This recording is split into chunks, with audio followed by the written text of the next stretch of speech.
Hi everyone, Brian here. In today's video, I'm going to discuss whether or not you should buy your I bonds now or wait until November. In case you are not familiar with Series I bonds, they are U.S. Treasury savings bonds that earn interest from a fixed rate combined with an inflation rate. As you can imagine, when inflation begins to get out of control like we see right now, then I bonds become very attractive. In order to do this topic any justice, I need to cover 5 areas of I bonds so you can be better informed. To begin with, I need to explain what Series I savings bonds are, and then I can cover who is eligible to buy them, where to buy them, and then I need to discuss the limitations of I bonds. Once that foundation is established, I can begin to discuss the strategies behind I bonds, and then I'll share my opinion about whether I bonds should be bought now or wait until November. I'm going to start by defining I bonds, which is essentially a mini loan you are giving the government where the bond is issued directly from the U.S. Treasury. I bonds are specifically created to protect your investment from inflation, which right now we all need. With I bonds, you are allowed to purchase $10,000 worth each calendar year, but you can also obtain another $5,000 worth of I bonds via your tax refund, bringing it to a total of $15,000 a year. I bonds differ from Series II bonds, the ones that your grandparents got you as a kid for your birthday.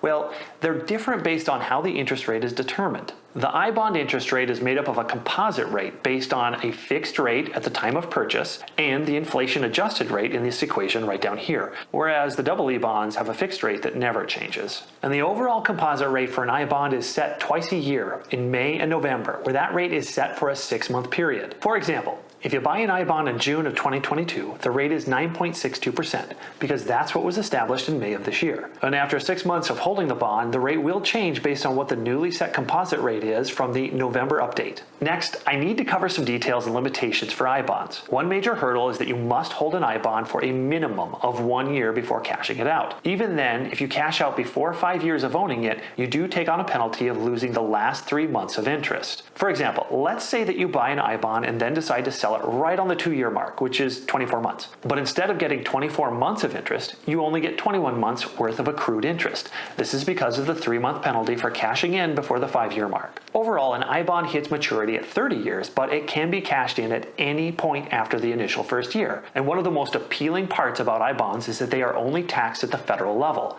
So that means state and local taxes are not impacted your I bonds in any way when you cash them in. Now I know what you're thinking. You buy an I bond to loan money to the federal government. The federal government pays you interest based on that loan. But when you cash in the bond, the government now taxes you on the interest that they paid you on the loan? Yeah, that's kind of a circular reference.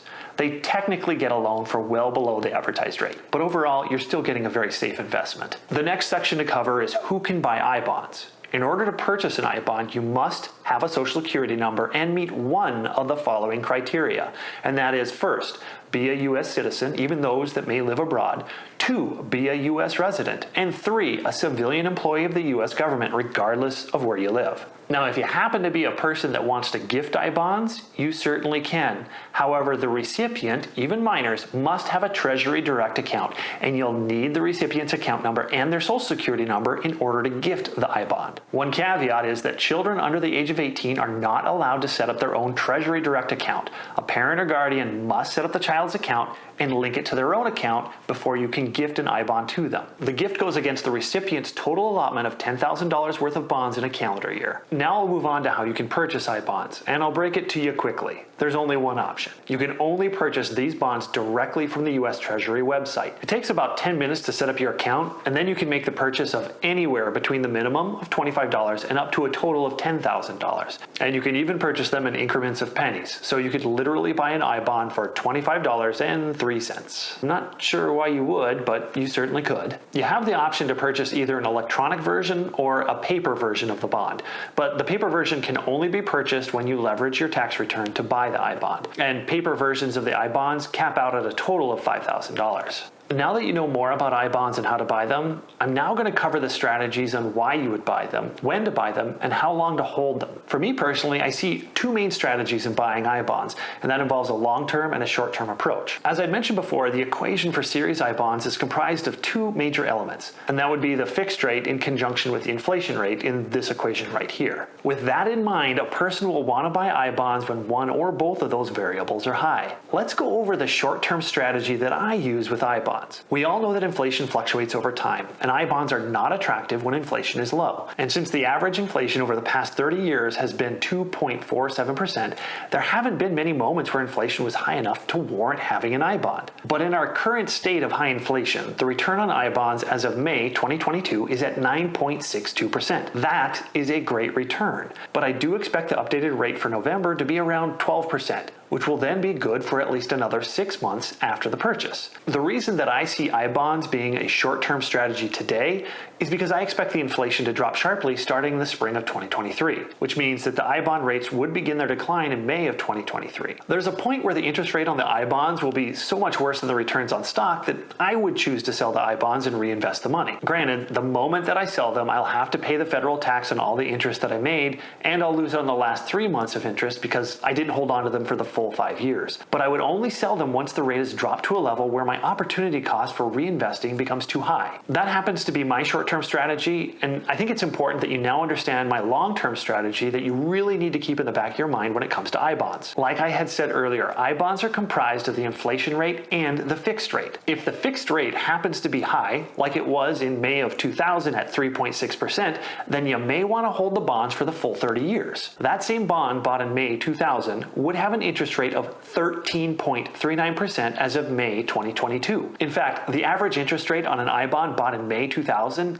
is at just over 6%. Simply put, if the fixed rate is high, then I would implement a long-term strategy for I bonds. Just something to keep in the back of your mind. Overall, Series I bonds are meant as another tool in your diversified toolbox. It's a great investment to have as a small percentage of your overall portfolio, and I don't recommend that you focus solely on I bonds as an investment unless of course you're over the age of 65 and you just want a simple and safe ROI. As I pointed out, I use I bonds within 2 strategies for both the short-term and the long-term approach, based on the inflation rate and the fixed rate. As to my initial point as to whether you should buy I bonds now or wait, I would tell my friends and family to consider liking and subscribing to my channel.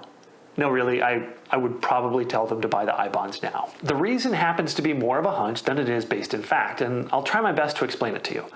I fully expect that the I bond rate will go up to around 12% in November of this year, but I also expect that it will begin to drop sharply in May of 2023. Hold on, I'll give you a quick example. Purely hypothetical, but let's assume that the November I bond rate goes up to 12%, and then let's also assume that the rate in May goes down to 7%. If you were to buy your I bond between August and October of this year, you are locked in for 6 months at 9.62%. Then after your 6-month wait period, your I bonds then go up to the hypothetical 12% for another 6-month period. At which point, after you hit your 1-year mark of owning the I bond, then they drop down to the hypothetical 7% rate which was set in May. So in this example, if you were to buy the I bond now, then at the 1-year mark, your $10,000 investment would be worth $11,109, but only under these assumptions. That same $10,000 investment made in November of this year would be at the hypothetical rate of 12%. But once again, it drops down to the 7% right away in May because that's your 6-month period, all hypothetical. And that investment only equates to $10,971. It's only a difference of $138, but hey, every dollar counts. If you think that the rate in May 2023 will go below 9.6%, then you'll want to buy I bonds now before November. On the flip side, if you think that the rate will stay above 9.6% in May, then take the chance of waiting to buy your I bonds this November. And that's how I would approach it. Once again, this is all speculation on my part because nobody knows what the inflation rate is going to do over the next year. But this is exactly what I would share with my friends and family. Overall, I hope that you learned something new and you're able to get some value out of this video. Once again, please be safe with your money, and thank you so much for watching.